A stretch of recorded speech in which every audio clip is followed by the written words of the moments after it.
Hi guys! Today I'll show you how to make barbecue ribs in the oven. They are juicy, unbelievably easy, and taste just as good as grilled ribs. I'll also make you my favorite guava barbecue sauce. For those of you who like to stick with traditional barbecue sauce, my recipe is below the video, along with the recipe link for the ribs. First, heat your oven to 350 degrees Fahrenheit or 180 degrees Celsius. These are St. Louis style spare ribs. Use whichever type ribs you can get as long as they're trimmed. Put the ribs on a sheet tray or shallow dish. If you need to, cut them to fit the pan. I've washed the ribs and I'm patting them dry on both sides with paper towels. For the seasoning mix, to a small bowl, add salt, ground black pepper, cayenne pepper, dried thyme, garlic powder, onion powder, and smoked paprika. Mix that up. You can use sweet paprika if you don't have smoked. The smoked paprika gives the ribs a deeper, close to grilled flavor. Sprinkle the seasoning on both sides of the ribs.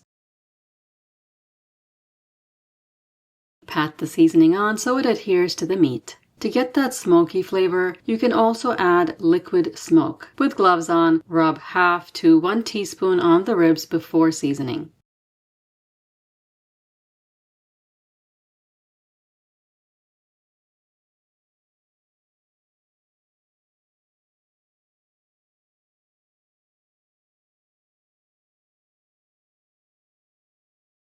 Now cover the tray tightly with foil.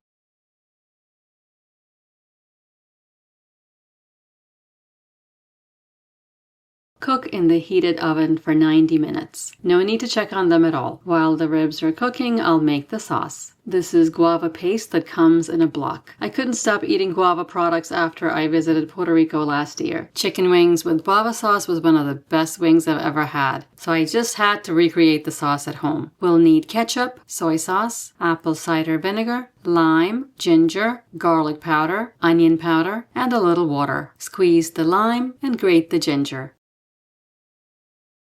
Cut the guava paste into pieces so they melt quickly.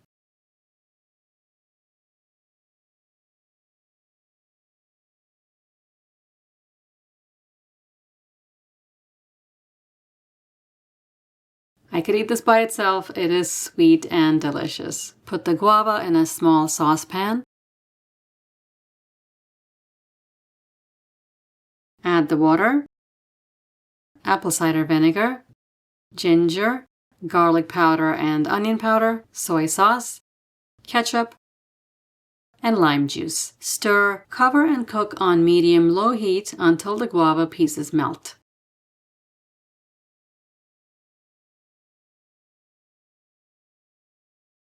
Make sure to stir often. Also, when you open the lid, turn the heat down so you don't get hit with the simmering sauce. Once it looks smooth like this, add a little bit more water, cover, and cook on low heat for about 10 minutes. Do check and add more water if necessary.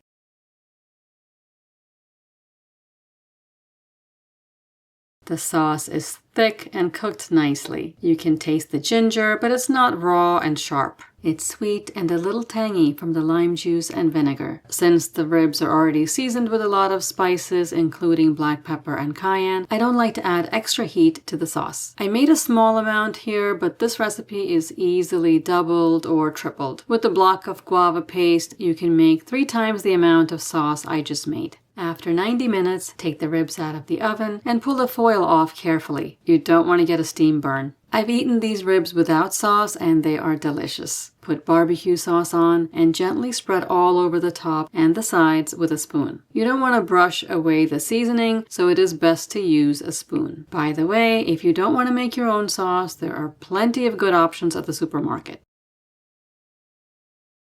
I set my oven to broil and put the ribs in for 3 to 5 minutes. Make sure to check after 2 minutes so the sauce doesn't burn. I turn the pan around after a minute or 2 so the top is evenly browned. If your oven does not have a broil setting, 450 degrees or even 400 is fine for less than 10 minutes. You just want the sauce to be nicely baked onto the ribs. Let the meat rest for a few minutes before cutting. The bone pulls right off. The cook gets the end piece, my favorite. You can see the meat comes off cleanly. It's ridiculously juicy and so tender. Make some of my salad recipes with the ribs for your next barbecue. Hit that subscribe button and I'll see you next time. Thanks for watching.